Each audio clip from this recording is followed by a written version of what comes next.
بھائیو، دنیا اور آخرت میں اب کامیابی کی ضمانت یہ دین ہے۔ باقی ساری چیزیں انسان کو بطور امتحان ملی ہیں، ان کی اللہ کی نظر میں کوئی قیمت نہیں ہے۔ اللہ نے اچھے کو بھی دیا ہے، برے کو بھی دیا ہے۔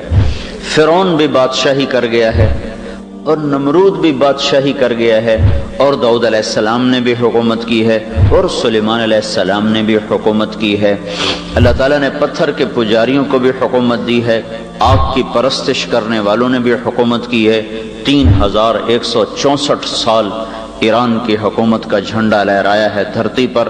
سارے اللہ کے نام ماننے والے لوگ تھے۔ عثمان رضی اللہ تعالیٰ عنہ کے دور میں آ کر ساسانی دور ختم ہوا ہے، تو اللہ تعالیٰ کے جو ماننے والے کیا ایک چھوٹی سی مخلوق ہے آگ، اس کے آگے سر جھکائے بیٹھے ہیں۔ گائے کے آگے سر جھکایا ہوا ہے، بندر کے آگے سر جھکایا ہوا ہے، درختوں کے آگے جھکے ہوئے ہیں، سورج کے آگے جھکے ہوئے ہیں،